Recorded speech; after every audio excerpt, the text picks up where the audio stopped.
Olá, tudo bem? Eu sou a tia Dinha, professora do quarto ano, tá certo? Hoje nós teremos a nossa segunda aula de história, tá bom? Mas antes da nossa segunda aula, vamos fazer uma correção das atividades anteriores, tá bom? Vamos lá, eu peço que vocês peguem o livro de história na página, vamos lá, na página 36. Certo? Vamos prestar atenção no slide.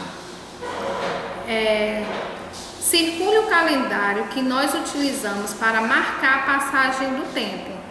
Vocês vão circular o calendário que a gente usa, tá certo? Segunda questão.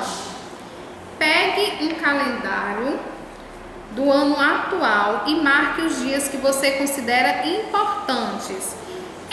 Essa questão aí, ela é pessoal, tá bom? Terceira questão, na sua opinião, qual é a importância dos calendários? Como seria o registro da contagem do tempo sem eles? Também é uma resposta pessoal. Na quarta questão, observe, temos aí o calendário lunar e o calendário solar.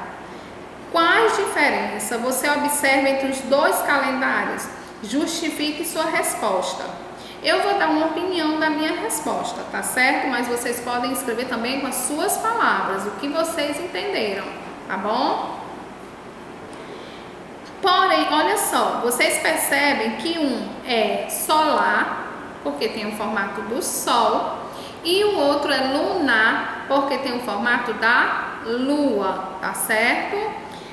Vamos para a quinta questão, na página 37. Ainda continuamos no mesmo slide. Como está organizado o calendário que nós utilizamos? Justifique sua resposta. Seguimos o calendário gregoriano, o ano tendo 365 dias e 6 horas, sendo a diferença de horas compensada nos anos bissextos, quando o mês de fevereiro tem 29 dias e não 28, certo? Vocês já observaram isso? Que tem ano que tá lá, o mês de fevereiro tem 29 dias, mas tem ano que não, que ele só tem 28 dias, tá certo? Vamos para a sexta questão. O que você sabe a respeito do calendário judaico? Eu vou dar uma sugestão de resposta, mas vocês podem escrever com as suas palavras, tá? De acordo com o que vocês leram no conteúdo. Olha só, o calendário judaico, ele é utilizado pelos judeus que vivem em Israel e em outros lugares do mundo. Ele é marcado pelo início do mundo determinado por Jeová, há cerca de 5.000 anos. Os meses são baseados nos ciclos da Lua, enquanto o ano é baseado no ciclo solar. Os anos podem ter 12 ou 13 meses. Vamos aí agora para a sétima questão. Escreva qual é a principal diferença entre os calendários gregoriano e juliano no que se refere à quantidade de dias. A diferença básica entre os dois está na quantidade de dias do ano e na recuperação do dia perdido que se acumulou durante os anos. Agora vamos para o próximo slide, que temos aí a resposta da 8, ainda na página 7. Essa 8, ela é uma pesquisa, certo? Vocês vão recortar. Em casa mesmo, vocês vão fazer um calendário, tá certo? Ou vocês podem recortar figuras de calendários, diversos tipos de calendário. Vocês vão fazer em casa mesmo, certo? Aqui pede para ser junto com um colega, mas no momento ainda não. Vocês vão fazer com o papai, com a mamãe, tá certo? Um mural com as imagens que conseguirem. Podem desenhar, podem vocês mesmos fazer o calendário ou podem pesquisar figuras já do calendário em revistas, jornais e montar um mural. A nona questão, na página 38, ela diz assim: quais desses calendários são lunares e quais são solares? certo? Vocês vão dizer quais deles aqui são. Vamos? Temos aí o calendário cristão, o calendário muçulmano, o calendário judeu e o calendário chinês. Então, vamos aí para a resposta. O calendário solar é o cristão. Os calendários muçulmano e judeu são lunares.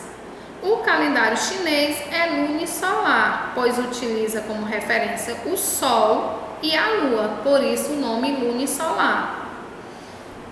Agora, nós vamos para a nossa segunda aula, no próximo slide, onde o conteúdo é transformações ocorridas na cidade. Olha só.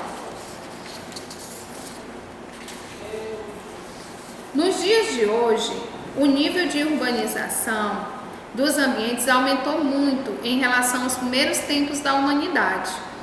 Para se ter uma ideia, no nosso país, o índice de pessoas vivendo em cidades ou taxa de urbanização é de 85% maior que a média de países europeus, que possuem 75% de urbanização, e até mesmo à frente da média mundial, que é de 52%. Nem sempre esse índice foi tão alto, e nos primeiros municípios sequer havia uma distinção bem definida entre cidade e campo. Observem aí na gravura, onde temos a cidade, tá? E o campo. Passando para o próximo slide, nós iremos falar sobre as primeiras cidades. Como a organização dos primeiros assentamentos era baseado majoritariamente na agricultura, as primeiras cidades humanas foram formadas às margens de rios abundantes, pois boas colheitas dependiam da boa irrigação do solo. Nas primeiras aldeias, que posteriormente evoluíram para a cidade, as principais características ainda presentes em nossos dias são o perímetro definido, campos agrícolas deixados separados do resto da comunidade ou pastos que a circundavam, moradias permanentes, depósitos para guardar alimentos e objetos e cemitérios. Como se pode perceber, a distinção entre cidade e campo não era bem definida. Por muito tempo, acreditou-se que a região da Mesopotâmia abrigava as primeiras cidades humanas, como Ur, Nippur, Lagash e Uruk, cerca de 10.000 anos antes de Cristo. Essas cidades, já naquela época, comportavam um número de habitantes de mais de 1.000 pessoas e eram essencialmente militarizadas para proteger as riquezas geradas pela agricultura. Entretanto, foram descobertos vestígios arqueológicos de outras cidades humanas na pré-história, como Lepensk, na Sérvia, datados de 8,5 mil anos antes de Cristo, além de cidades antigas na China e Índia. Observem aí na gravura, apesar desses requisitos locais, o número de habitantes não é suficiente para definir o que é de fato uma cidade. Devemos levar em conta que tipo de atividade são desempenhadas nela, principalmente as que diferem das áreas rurais, em especial a função política. Aliás, a função política é a principal causa da fundação de uma cidade. Lembremos que a palavra política deriva do grego polis, que quer dizer cidade. No slide a seguir, vamos observar indústria, tá certo? Depois da Revolução Industrial, iniciada no final do século XVIII, as cidades se tornaram um centro de produção industrial. A presença de fábricas influenciava o ritmo de crescimento urbano. Quanto mais indústrias numa cidade, mais acelerado o processo de urbanização. Na segunda metade do século XX, as cidades se tornaram, além de polos industriais, grandes centros de serviços com bancos e empresas de tecnologia da informação, repartições de saúde, educação e etc. A cidade tem por característica principal o seu ritmo de vida bastante veloz. Esse ritmo acelerado ajuda a dinamizar as trocas de cultura e provoca mudanças constantes na sociedade. E esse é o principal ponto que a diferencia do campo. A industrialização foi um divisor de águas. Com a instalação das fábricas no meio urbano e as atividades econômicas girando cada vez mais em torno da indústria, a cidade começou a ter mais visibilidade que o meio rural. Para se ter ideia, no início do século XX, apenas 15% de toda a população mundial estava nas cidades, né? Vamos aí no próximo slide, nós vamos falar agora um pouco sobre ser humano versus tecnologia, tá bom? A tecnologia que está aí avançando, né? E se a gente não acompanhar, né? Então vamos lá. Acompanhe aí na página 41. Ser humano versus tecnologia. A vida em sociedade propiciada pela sedentarização acarretou uma aceleração do domínio do homem sobre a natureza e o avanço da tecnologia, que por sua vez ela trouxe mais mudanças ao nosso modo de vida. Como vimos, a industrialização transformou radicalmente a sociedade, atraindo mais pessoas para a cidade e ocasionando uma inflação dos centros urbanos. Pela primeira vez, o desenvolvimento tecnológico para outras áreas que não fosse a agricultura e a produção de alimentos se tornou a mola propulsora do progresso da humanidade. Tal progresso ele foi consolidado com a ideia de globalização, que pressupõe uma aproximação mundial das comunidades humanas, através de meios de comunicação cada vez mais avançados, como a internet, certo? Então, olha só, continuando aqui na página 42. Com a popularização da internet, cada vez mais meios de comunicação como a carta caem em uso da preferência social, diferentemente dos primeiros povos ou dos povos originários que habitam nosso país, cuja transmissão de conhecimento se dá tradicionalmente de modo oral. As tecnologias de comunicação aproximam pessoas de variadas partes do mundo, incorporando práticas textuais, audiovisuais e inteiramente digitais.